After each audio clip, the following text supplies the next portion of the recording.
Welcome to Every Church a Peace Church, a program that promotes the belief that the church could turn the world towards peace if the church lived and taught as Jesus lived and taught. My name is Don Edwards, and I welcome you back to another episode, an exciting, informative episode. And this program is going to talk about a subject that has been a frequent topic of Every Church a Peace Church, and that is the Israeli-Palestinian conflict. And we have two informative guests, Paul Pierce and Kathy Kamphoefner, who are with the American Friends Service Committee at Jerusalem Representatives.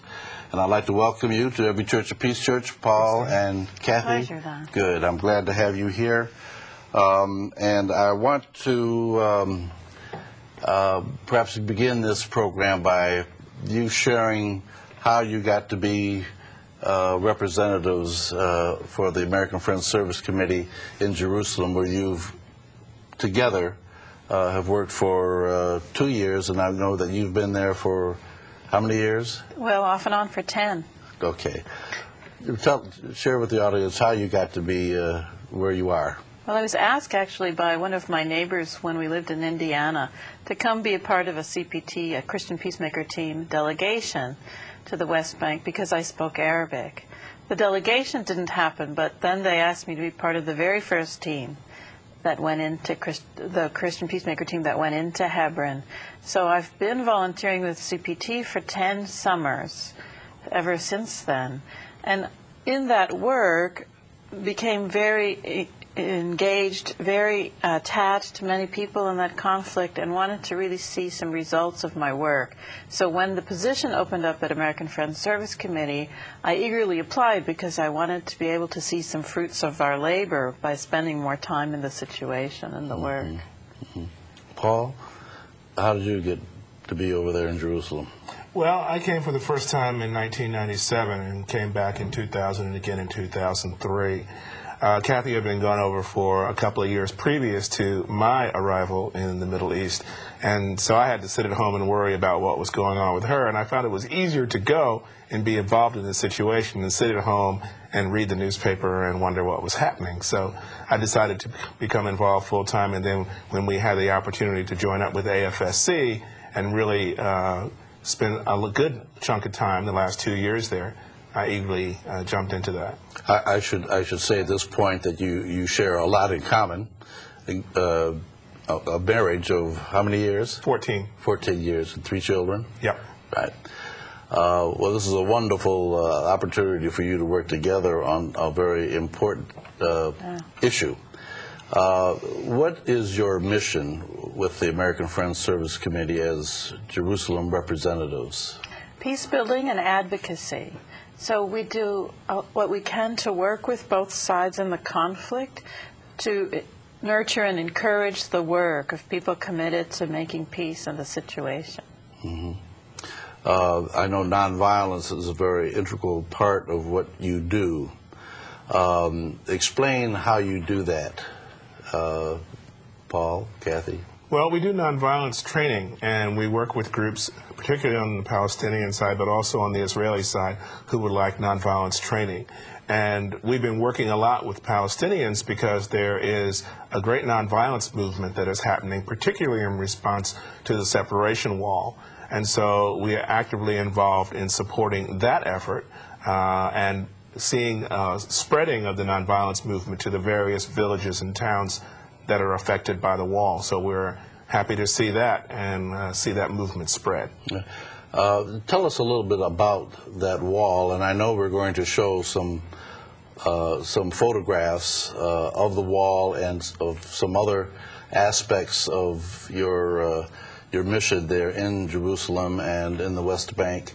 But before we do that, tell our audience a little bit about what the separation wall is and how it affects life and living in the West Bank.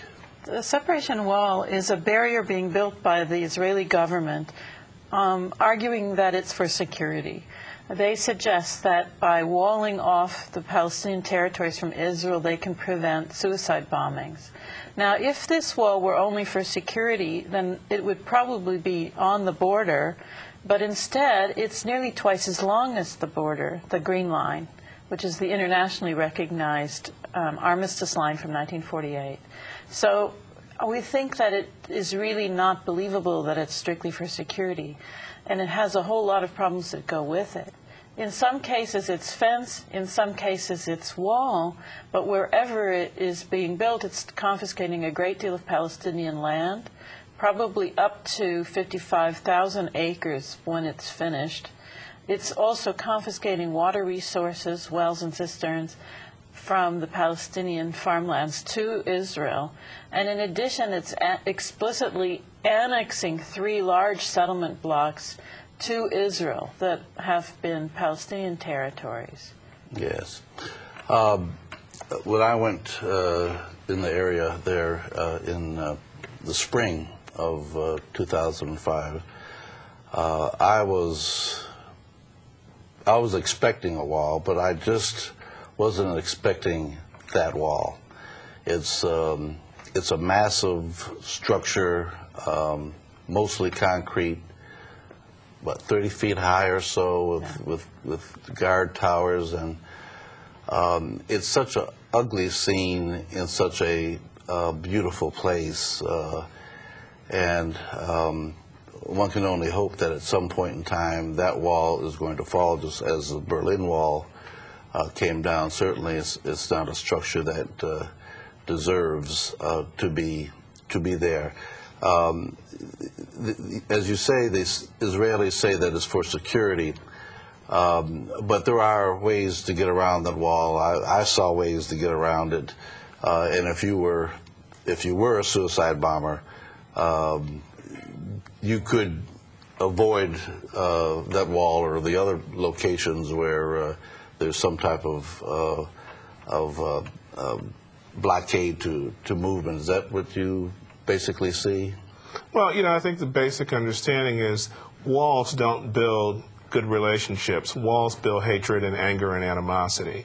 And so the best way to move forward in a peace process is to find a way to negotiate on the issues that are of concern to both Israelis and Palestinians.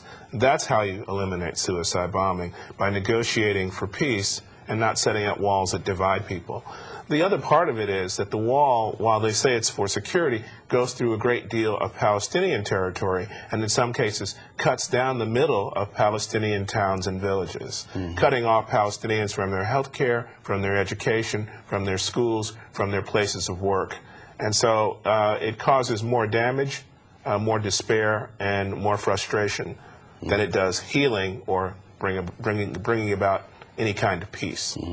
And of course, the wall does not just separate Israel from Palestine, or the West Bank, but the West Bank is occupied, and there are within the West Bank a lot of checkpoints and blockades to movement from one neighborhood, from one village to another, and the use of permits to be back, in your home by sundown. Or I know that our guide who showed us around the area, including West Jerusalem, Israel, had to be, we had to be back by the Bethlehem checkpoint by a certain time, or else it would have been possible for him to be separated and us to continue on, but our guy would have to stay and wait until either some soldier said it was okay to pass, or to wait until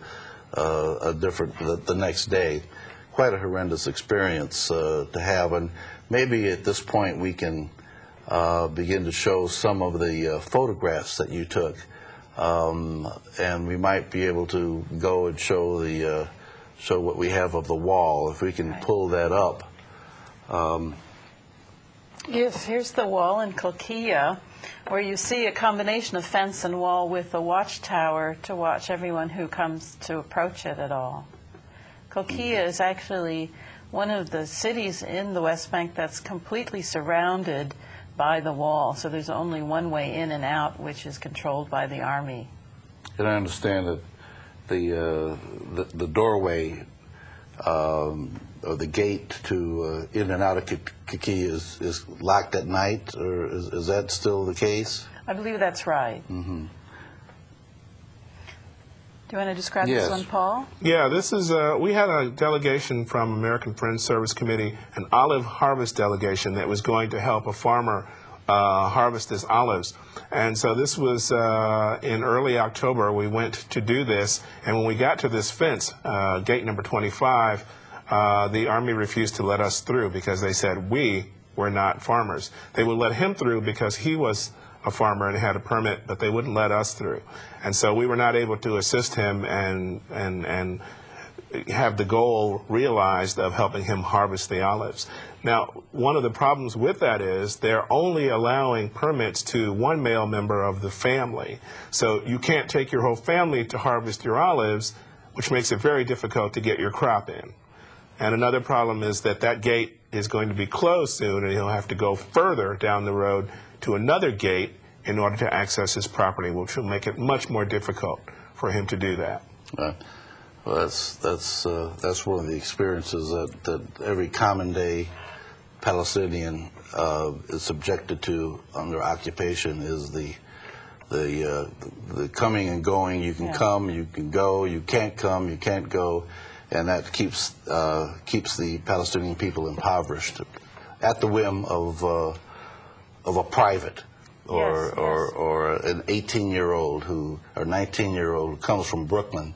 And he can't tell a farmer whose family and whose family's family have been in that land harvesting olives that they can't go and harvest olives in order to support their family. Is there another photo we got?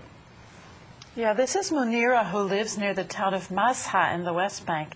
Her particular house is completely surrounded by the wall on all four sides. Her house is? Her house, her individual house. So why is that? Because she and her family refused to move when they wanted to construct the wall in its path and take away her house. So they closed her in. So the one side of her house is... Let's go back to that picture if we could. So the one side of her house, there's a fence and settlement on the front, and a fence with an army guard. On this side, it's fenced to just to the right of this picture where the wall begins. And then there's fence on the other side of the house, which is where an army road goes through. There's two locks on this fence. She has the key to the smaller lock. The army has the key to the bigger lock. So as long as she behaves in a way the army is satisfied with, she can come and go by use of the key. But if she or family members do anything the army doesn't approve of, they lock the big lock and they're locked in or locked out. Does she have children? Yes, she's got school-aged children. When we were there, she told us about her 5-year-old kindergartner who one day came home from school, and she was working in the back of the house and didn't hear him at the gate. So he lay down on the ground and went to sleep. Uh-huh. And how did they, was she able to get him? She did. Thankfully, nothing happened to him. It's just that was a very worrisome situation for her, to realize here he was stranded out there. All right. And the next photo? One of the things that's happened is the wall has given artists an opportunity to not so much beautify the wall, but make statements about the occupation and what's going on. So, that says no wall will stop us, but it also has some incredibly large footprints. So it gives artists a chance to make a statement about the wall. Yeah, that wall is, without the perspective, it looks like that wall might be, 5 or 6 feet tall, but actually it's about 30 That's feet. Right. And the next photo? These are shepherds grazing their sheep near the town of Tawani. It's one of my favorite examples of nonviolent resistance, because in this town there's a peace team of members of Christian Peacemaker Team and Operation Dove, which is an Italian peace team, and they live in this village all the time. One of the things this has accomplished is empowering the shepherds to graze their sheep in areas they've been cut off for a number of years. There's areas where the Israeli army or Israeli settlers have threatened them if they come and graze their sheep. So it's empowering them to use their traditional grazing lands again. So it's one of my favorite examples of nonviolent resistance. Now, this particular photo of the grazing of the sheep, and in the village of Twani, nearby there is a settlement. Yeah, there's an outpost. There's an Israeli settlement outpost on the hill overlooking Twani, and the settlers come down on a regular basis and attack the shepherds. They've beaten the sheep. They've killed sheep. They've actually poisoned some of the grazing area with rat poison in the area, so that some of the sheep have died, and it's meant an economic loss to the village. And so it's a very difficult situation for the people who live there. And if it wasn't for internationals being there full time, they'd have a lot more trouble. Is this the area where the children were being stoned by the settlers as they were going to school? Yes. They were coming from a village called Tuba to the town of Tawani. Tawani is actually quite small also, but it's the largest town in the area. It's a town of about 80 families. And so it's the only school. And the kids were coming about 4 kilometers from Tuba village to Tawani to go to school. And they were repeatedly harassed, beaten, and so on by settlers from Maun outposts. So that's actually how the peace teams originally came to be there, is they were asked to come and walk the kids to school. On 3 different occasions, they were very seriously beaten by settlers wearing masks. In the first occasion, with baseball bats and chains, they came and attacked the peace team members. What that accomplished was, of course, severe injuries to those folk, but in the same time, it generated a lot of media attention, so that the Knesset, the Israeli parliament, demanded that the army accompany the children to school to solve this problem of the violent settlers. Most recently, that's been canceled. The army said they feel they cannot any longer protect people from these extremist settlers. So there needs to be, again, pressure brought to bear to restrain these settlers' violence. Well, don't most settlements have a military outpost next to them? Why couldn't the Israeli army, prevent these attacks on children and the peacemakers? Well, the Israeli army, for the most part, is there to protect the settlers. They're not there to protect the Palestinians. And we've seen numerous indications where settlers will be attacking Palestinians, or in a lot of cases they'll get the teenagers to throw stones at the Palestinians or at the children, and the army will stand there and just watch. And so an international will say, why aren't you doing your job? Why aren't you protecting people? Why are you just standing there? And sometimes they'll intervene, but a lot of times they'll just stand there. It's a very difficult situation. Is there another photo that we have available? Okay. Well, let's, I know that you've had many photos, but in the time that we have left, let's talk a little bit about what it is to live. You've given some examples. What is it like to live as a Palestinian under occupation and in present day West Bank?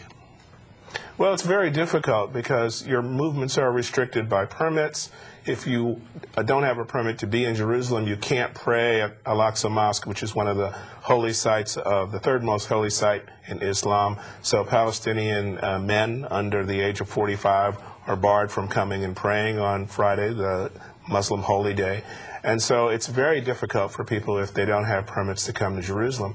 They're also restricted in the West Bank in terms of the ability to go from one town or village to the other by the checkpoints that you mentioned, by the army that stops people and harasses people, demanding permits, sometimes making people stand for hours on end waiting for permission to pass. And so it makes it very difficult. And because of occupation, poverty has increased, unemployment has increased, and malnutrition among children has increased. So for the whole population, life has gotten considerably worse. These elements that you just described are elements that boil up in anger and in revenge. Right. How do you, as peacemakers and in your mission, address that anger You know, if United States was being occupied by another country for 30, 40 years, I think that there would be a lot of reaction by the most nonviolent of citizens. But how do you address the anger and the desire to resist by violent means? Well, we have two main directions to our programs. We work in support of the Israeli conscientious objector movement and in support of the Palestinian resistance movement that's nonviolent. And we think resistance to their occupation is really important. So this borrows on tactics that we're familiar with from the U.S. civil rights movement, from Gandhian nonviolence, to help empower people to address their situation. Because we know there's good research that when people do nothing is when they feel the most hopeless and the most defeated. So we work with Palestinian partner organizations that are doing organizing on the ground, and we consult about nonviolence training. We're about to begin a new project where we're going to train 30 trainers for trainers. We're going to have a training for trainers and train 30 new trainers.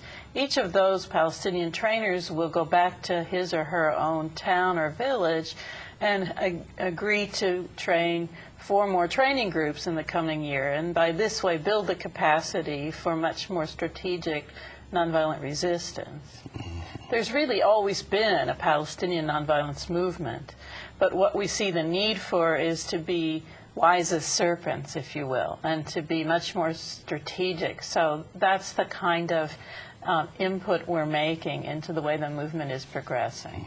How would American citizens, what would you suggest that we do in order to help in resolving the conflict that has been plaguing us and causing the heat and flame to ignite in places like Iraq and Iran and Saudi Arabia and the Islamic world and elsewhere? This boiling dispute that has been simmering since really 1948, if not before then. Well, I think if Americans knew what was going on the ground in terms of the injustice that's being inflicted on Palestinians, that they would rise up and say to their government, you must change U.S. foreign policy to be more even-handed, to be more just, and to push the Israeli government to work for a negotiated settlement. But unfortunately, Americans don't get the news about what's happening on the ground, and so all they see is the occasional suicide bombing that happens, and that upsets everybody. And so Americans need to, A, know what's happening and find out about the details of what's happening on the ground, and then convey their feelings to their representatives in government so there will be a more even-handed policy, and the U.S. will be a peace broker and not simply side with Israel because Israel is America's ally in the Middle East. A lot of our taxpayer money goes to support demolition of the housing and the creation of the wall and other things that support the occupation, to the tune of how many? $4 billion plus a year. $4 billion a year. Okay. It's the number one, Israel's the number one recipient of U.S. foreign aid in the world, and I think the American taxpayers would really benefit from knowing this, because I'm not sure they'd like their tax dollars to build such a wall or expand Israeli settlements or really enact a phenomenally racist system of oppression on the ground there that makes daily life so terribly, terribly miserable for Palestinian people day in and day out. We're fueling the fire through our money and through our policies. That's right. Some people think of the problem as suicide bombings, and what that perspective doesn't understand is that reverses cause and effect. You have an occupation that is so oppressive. You create young people who feel they have no future. To go to university, for example, you have to pass all these checkpoints every day. And the whole point of the checkpoints is humiliating you as a person. So that if you get to school, how do you concentrate on your lessons? And the Army closes the schools time and time again. So university students can't finish a degree program in 4 years. It's going to be 5 or 6 years to finish. And then when you finish that degree, you face 70% unemployment in some communities because the Israeli army controls the economy. So you feel you have no future as a young person. That's a very dangerous situation. To create this environment where people feel they have no future, you create suicide bombers this way. And I know a great percentage of those who were suicide bombers represent those whose families, brothers and sisters, houses were demolished by the Israeli army, brothers and sisters, children have been killed by the Israeli army. And it yields a frustration and a desperateness that is sometimes unexplainable, but sometimes it is unexplainable even though inexcusable. And it's certainly important that people like you and the Palestinians remain in a posture where they confront violence with nonviolent love. Tell me what the hope is. Is there hope for this conflict to resolve? Can you guys fix it? No, we can't fix it by ourselves. We're hoping that the Israelis and Palestinians will be able to come to some mutually understandable agreement where things can move forward. And I think it's important not only for Palestinians but for Israelis as well, because the amount of money that's being spent on the occupation is money that could be going into Israeli society, and Israelis are not benefiting because of the amount of expense that's going on. So their society is being undermined by the amount of money that's being spent on the military occupation. And so if peace comes, everybody benefits. And so I think it's in both parties' interest, the Israelis and the Palestinians, to find a way to peace and avoid the violence. Yes. It's an exciting time to be there, really, because both peace camps are growing considerably and becoming much more active. So we hope in that the people themselves are beginning to push from the grassroots up, to push the political leaders to be serious about creating a good agreement for the future peace. Well, there was a time when I felt that the oppressiveness of South African apartheid would never end. And there was a time that the Cold War would never end. So perhaps there is peace for this solution in the Middle East. I want to thank you all for being here. Thank you, Paul, Don. thank you so much. God Thanks, bless your Don. work. I appreciate it. And want you all to find peace, seek peace, and be peace. Thanks for being with us today.